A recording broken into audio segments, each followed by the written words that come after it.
What's going on? What's going on? Okay, we'll start in 10 seconds. Let me know when we're live. Okay.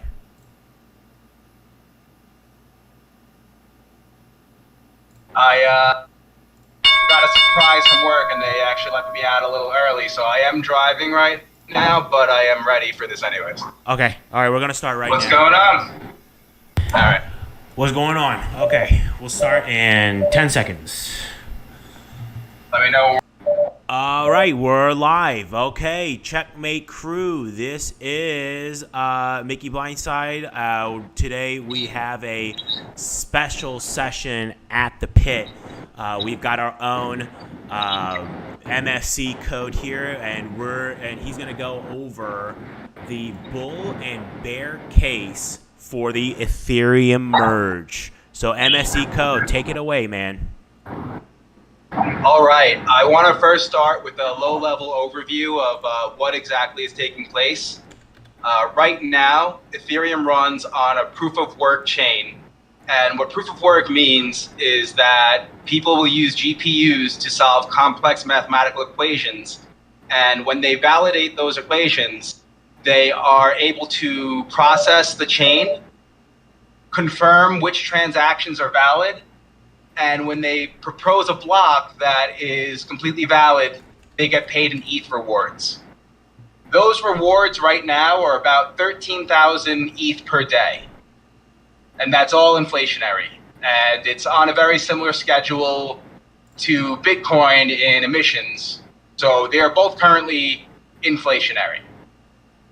So on a low level, what's going to happen is ETH is going to switch from proof of work to proof of stake, where you will no longer need GPUs to solve mathematical equations. You will just have block proposers asking for their blocks to be validated by people running the validating software. And in order to do this, you need to stake at least 32 ETH. What's great about these is that they can be run on something as simple as like a Nook or a mini computer, a Raspberry Pi, or even a laptop that you're not using anymore, an old one.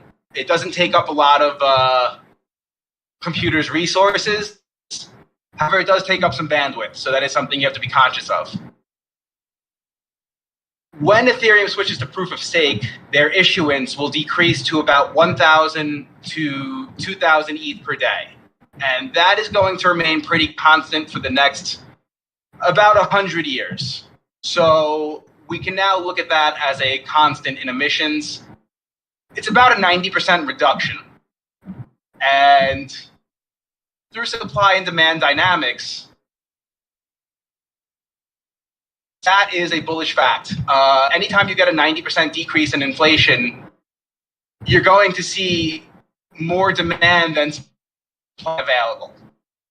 Also, ETH released something called EIP, which is like an upgrade called 1559, where when you pay gas fees, part of those gas fees go to a burn and just get taken away from the network. And whenever ETH is above 15 GWay, which last week it averaged 18 GWay, ETH is burning, and after the merge will become generic.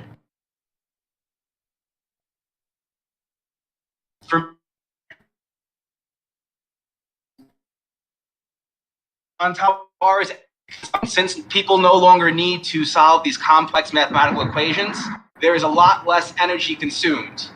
And since there are laws being proposed right now, specifically in New York, for proof of stake to be made illegal, I'm not sure how they would actually execute. The green narrative is very big, and I also find that very bullish.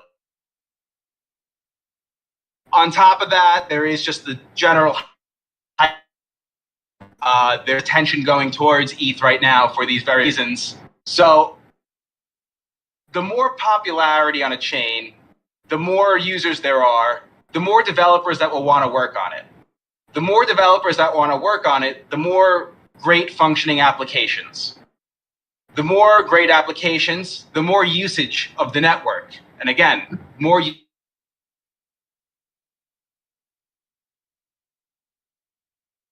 factors will almost have a pulling effect on the price. As ETH gets used more, the price is going to inherently go up. I find this all to be very bullish factors for me. That is why I am bullish on the merge. Now, I also want to address the bear factors. And these are something that cannot be overlooked. The ETH merge was originally proposed for 2017. We are now almost in 2023. They have been dragging their feet on this for a while. Ever out on time, thing just happens. It's just usually a general rule. On top of that,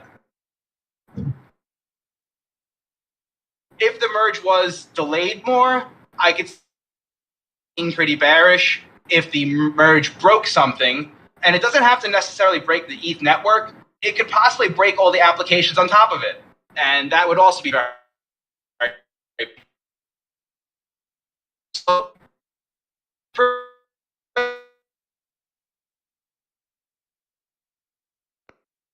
just a delay. Now, I think we should go through those one by one. Okay, all right. So that last bit there, MSC, I think you were going a little bit in and out on that last part. Okay, so I can repeat it. Okay, so yes, I can repeat it. Yeah, so you were saying that the bearish case was if something were to break, right? If something, there might be some applications that break once the merge goes through, right? Yeah, I mean, let's take a deeper look at that. They're attempting to upgrade this network with no disruptions. The way the ETH developers, the way they describe it is they're changing an airplane engine mid-flight. It's all very risky. Things could break, the network could break, the applications that run on top of the network could break. Not many people think about this, but let's look at like Aave and Maker. These are platforms where people can deposit their ETH and they could borrow other assets and use that however they please. If one of those applications to break, what happens to the ETH that's locked inside of it? What happens to people trying to use it in the future? Will that break confidence? Certainly could, and that's something that I would be worried about.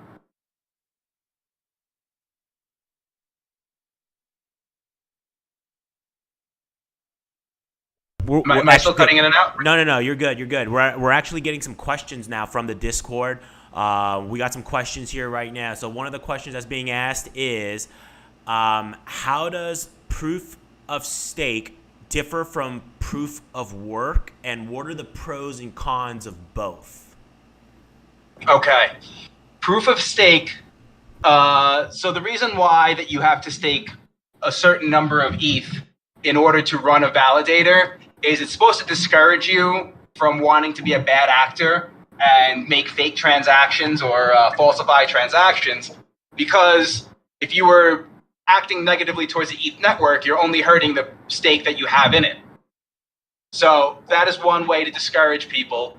But the major difference is how the blocks are actually validated or how they submit their proof. So in proof of work, you have to use a GPU mining rig, and you have to solve a very complex mathematical equation. And it takes some time. It's very energy intensive, which is why mining is very expensive. And all that energy is solving a mathematical equation that doesn't actually validate the transactions. It just gives you the opportunity to be the one who validates that transaction. Because let's say you solve that equation first. And this all depends on the current hash rate. When you switch to proof of stake, you're just having a group of validators look over a list of transactions and say, hey, this looks good, push it through. Therefore, taking away the entire mathematical equation that is very work-intensive, resource-intensive, energy-intensive, all around just harder on the network, the energy grid, and more expensive. On top of that, because those expenses are incurred to the miner, they have to be rewarded in ETH. It has to be enough ETH to make it worth their expenses. So when they get their ETH, a majority of them sell it instantly to cover costs, pay people, pay for new mining rigs, pay for electricity. After the merge, that selling pressure won't be there from the miners anymore because the fact is we'll just be producing a lot less ETH per day. So there would be a lot less to sell. Plus, whatever's being sold, if the network's being used and they need money for gas fees, they're going to have to buy ETH. That sounds like a bullish case then. That sounds like a bullish case. I agree. It's very reflexive. Ah, I see. Okay. So the next question actually is coming in from Twitter, through a DM on Twitter. Will Ethereum fees decrease after the merge, or will transaction speeds increase after the merge? That is a great question. There is talk that transaction speeds can increase, the scale of which has not really been determined. I don't think it's going to increase it very much. However, also transaction fees will also depend on gas fees. This upgrade itself is not going to lower the gas fees. So I'm going to answer no to both of those questions. There are upgrades in the future that will address both of those things. And if you're still on that, you're on that chart right now. There's a thing called sharding. And basically what that does is it separates different types of transactions into different validating blocks so that not all the same validators are validating the same transaction, therefore increasing the throughput.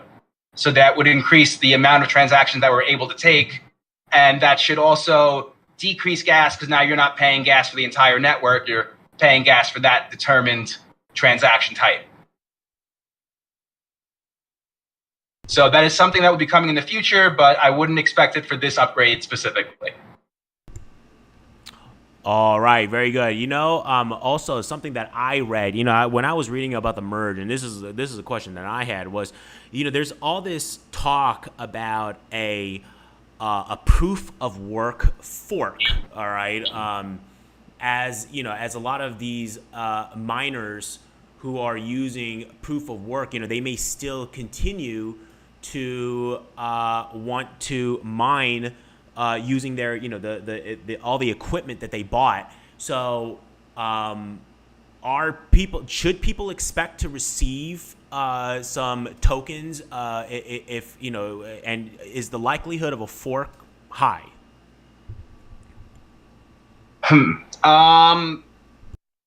The likelihood of a fork is high. However, I would imagine that unless you are a great programmer, you will probably not be able to sell it for any value.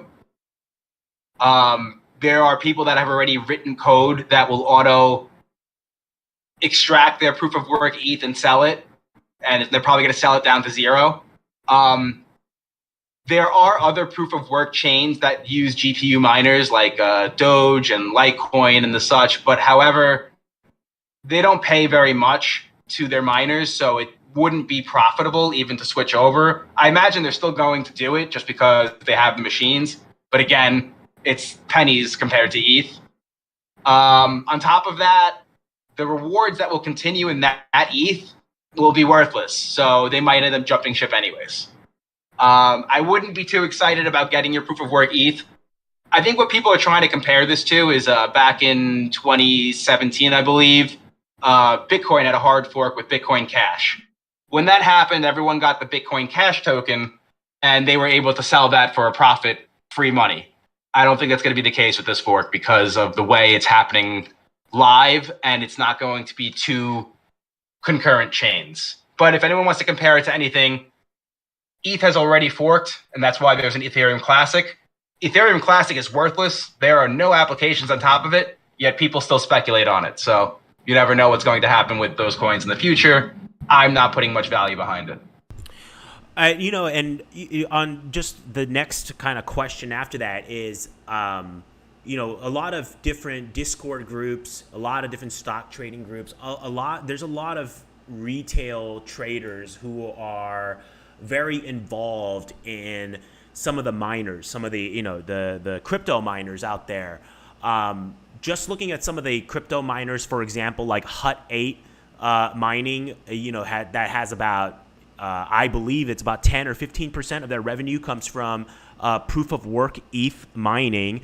And we see that even before this merge, those miners are rallying just as hard as some of the miners that are not doing proof of work Ethereum mining. So what just from that kind of standpoint, what do you think is going to happen to all that mining capability for proof of work ETH? Are they going to pivot to a different coin? Is that mining equipment, can they use it for different coins, or are they just going to be left out of that revenue going forward? To clarify, is this specifically for the publicly traded miners at that scale? Yes. Okay. If they haven't been selling their ETH as they acquire it to pay for other fees, maybe they sold another coin they were mining, I would say they would have enough to open up many, many validators if they wanted to do proof of stake. If they have been selling that ETH, they're going to be in a rock and a hard place. I mean, the next most profitable coin would be, I think, Doge. And even Doge is like, you're verifying a shit chain just to get a shit coin. And then you're trying to be publicly traded. I don't know how it's going to work, but. What about for non-publicly traded? Interesting. They would have more opportunity to switch to something like that, but even at scale, I don't believe it would be profitable to keep the lights on. Gotcha. All right. And then our next question here is, what's on the Ethereum roadmap after the merge? So you have that up right now. It's a long roadmap, and there's still a lot of upgrades. This is not the final upgrade. This might just be the actual starting point of what they want to do with ETH. ETH has the most developers of any L1 chain, including Bitcoin. And I know oh, go ahead. No, go ahead. I was just continuing on. No, I know you. I know you personally. You like to, talk about what the devs are doing in Ethereum, and I know you follow that very closely. So what's the end game in mind for Ethereum? Is you say that this merge is it's just the starting of the upgrade, and there's going to be a lot of things that come after that. What's kind of the end game here? People think of ETH as like Bitcoin that does a little more, and I would say that's the wrong way to look at it. Bitcoin is at heart a true currency. You buy and you spend it, and that's all that goes on the chain. ETH is a world computer. Everyone is combining their hash power and making a supercomputer in a sense. And by increasing throughput, by increasing functionality, and making it easier to develop on it, you can make these things like DeFi. Right now, while I do play around with DeFi, I kind of think of it as a circle jerk of a bunch of us lending money to each other and playing with leverage. Whereas in the future, there could be online banking and record keeping on the ETH network. There are like file transfer things on ETH. There are, lending platforms. This in the future could be something that could compete with banking, in my opinion. I mean, imagine you can stake your ETH, or you can, lend another token and collect yield. It's a cash-producing asset now. So that's what I see in the future. I see more assets being moved onto ETH. Maybe NFTs seem like a cool concept. Where it's at right now is not the future of NFTs. For instance, if you were to make event ticket NFTs so that people can resell them easier and you actually have ownership of it, if you could put even a D to a house online, that way it can never be lost. Now it can be hacked though, so that's something you have to worry about. But you have extreme ownership of things, and you don't need to go to like a clearinghouse or another regulated industry in which to do these things. I read stories of people that had a big stake on AAV or a big stake of ETH, go on AAV, borrow DAI, and change it out to cash and pay off student loans, took out a mortgage. They did some crazy stuff. And there's even some things like there's the Alchemy protocol that has self-repaying loans where you deposit an asset that has a yield attached to it. So in the future, you could deposit your staked ETH there, and your staking rewards go towards paying off your loan.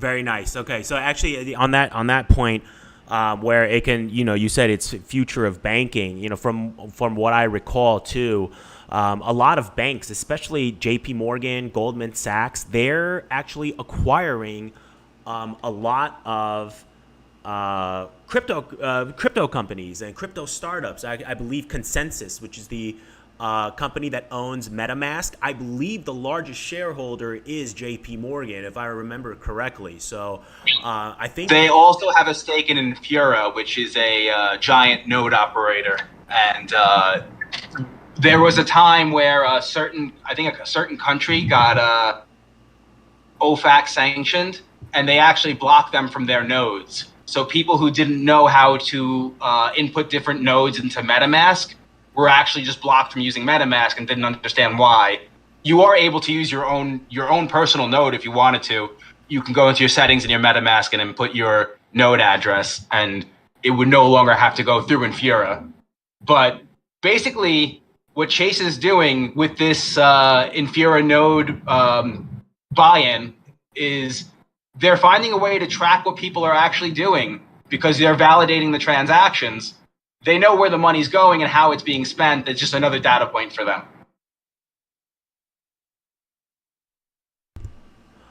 Okay, very good. And then one more question. Hey, because we're on this Discord and Checkmate Trading, we got a lot of stock traders here. Somebody's asking this: who stands to benefit the most? Is there a ticker symbol? Is there a stock of a miner or somebody who stands to benefit the most? Maybe even a bank. I don't know. That's a good question. I am not sure who's actually positioned in a place to benefit from the merge dynamics. I mean, even if Chase did benefit from it, how would it show in their finances? I don't think anyone's trading Chase right now to be on the MetaMask or Infura. That they own a small portion of it to begin with. As far as the miners go, it's kind of bearish mining, so I'm not sure how their stocks will fare after the merge, specifically HUT 2 with their heavy ETH focus. A lot of them are Bitcoin focused, so the ones that are Bitcoin focused, I think if ETH saw a big price increase, sometimes the tide floats all boats. If it pushes up Bitcoin with it, those miners will probably go along with it, just as like a beta to the ETH price. But I don't see it specifically helping any of the publicly traded companies right now. I like that. I like that answer. That I think for most people, they need to temper their expectations on what this is going to do on the balance sheet and revenue for publicly traded companies. I think that's a very good answer to give people, because I think a lot of people have these really high expectations on some of these miners because of this ETH merge, even though I don't think the merge is going to help any of the miners at all. So yeah, very good. That's a good warning to all of you guys who've been chasing miners this whole time, thinking that this merge is going to help the stock price in the long term of your miner. You may want to reconsider that thesis. I think that's what MSC Code is trying to tell you guys in a very respectful way. You guys have to kind of temper your expectations on what this can do in the long term for balance sheets for the miners. Okay, very good. And then actually, the number one question we've been getting, all right, and you've already covered this, but I guess we're still getting these, is could the merge fail? And if it does fail, what does it mean for those of us that hold Ethereum coins? If the merge fails, let's put this in a very specific scenario. If for some reason the network actually broke, it would probably lead to a hard fork, in which case there would be a new chain and you would receive whatever ETH you held there. I don't know how it will affect people that are currently inside of protocols, myself included, who's verily invested in these protocols. I'm actually in a position right now where I kind of need this to work out too. So I get why everyone's a little worried. There's always going to be a backup with a hard fork, which ETH has done in the past. Specifically, though, if it could fail, yeah, it could. Things go wrong all the time in programming. And like I said, there is specifically a huge risk because there's so much built on top of it and they're not actually doing downtime. So that's one of my big concerns as well. But yeah, the short answer is yes, it definitely could fail. So basically, as always, risk management, right? If this is in your portfolio, you might want to start managing some risk. Would that be fair to say? Yeah, definitely. Okay. Well, there you have it, guys. I'm not sure how you people want to hedge again. I mean, my biggest hedge would be in ETH and be on the ETH network. And if anything goes wrong, that ETH will probably be returned to you. So, on the we also saw too, here at Checkmate Trading, we also track the Ethereum options market, and we've been seeing a lot of heavy call buying in Ethereum for the December and March expirations, and we've been seeing, especially recently in the last week, lots of short-term premium selling in the September contracts. People selling call spreads and put spreads and really taking advantage of that heightened IV. Just from the positioning standpoint, just from what I see in the markets, it does look like at least a lot of the block trades, a lot of the bigger traders are long on a leveraged basis for Ethereum. So I just wanted to put that out there too.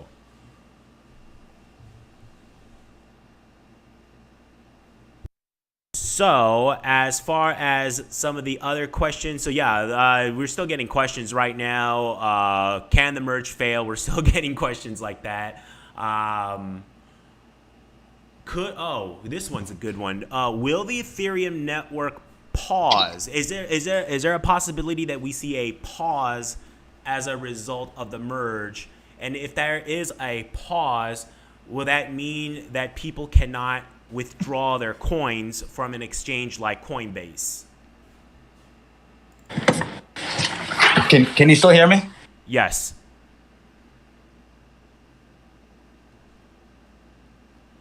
It's a difficult question because there's no planned pause. So any pause would probably mean they broke something. As far as withdrawing from something like Coinbase is planning to halt withdrawals 2 days leading into the merge and possibly the day after.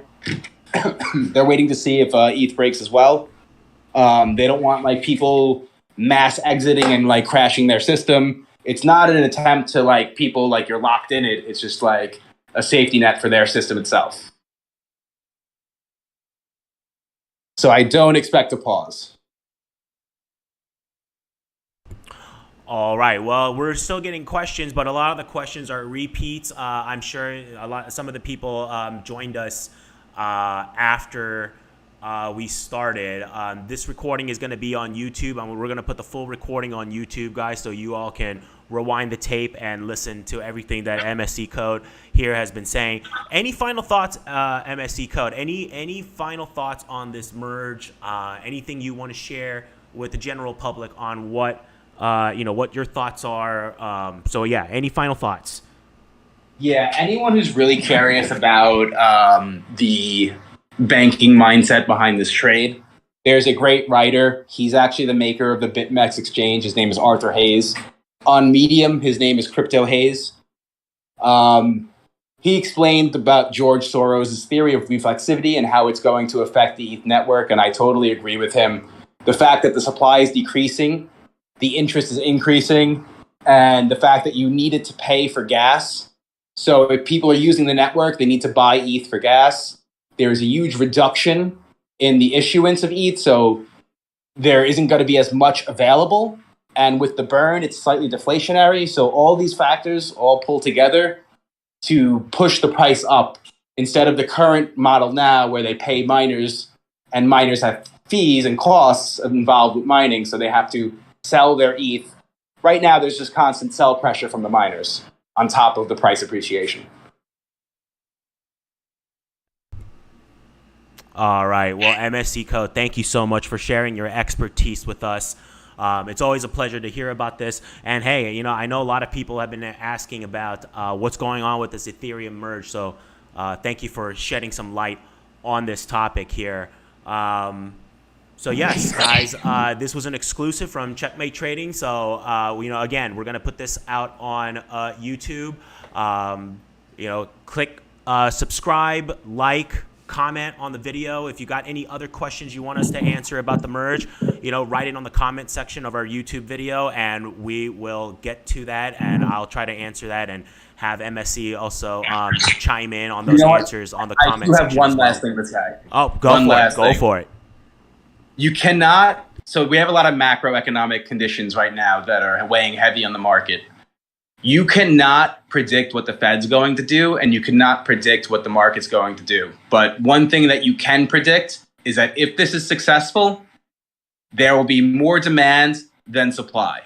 And that is what I am betting on in this trade. So there you go. Some education, some knowledge, and some trade tips. That's a great presentation. Thank you. Anytime. All right, guys. Again, we're going to post this on YouTube. Like, subscribe, comment. If you have any more questions, comment on there. MSC Code and I will try to answer those questions on those videos as well. Have a great day, guys, and have a wonderful weekend. I believe this weekend is the Autumn Harvest Festival for about a third of the world. So hopefully you guys have a wonderful holiday for those who celebrate. All right, guys, have a wonderful weekend.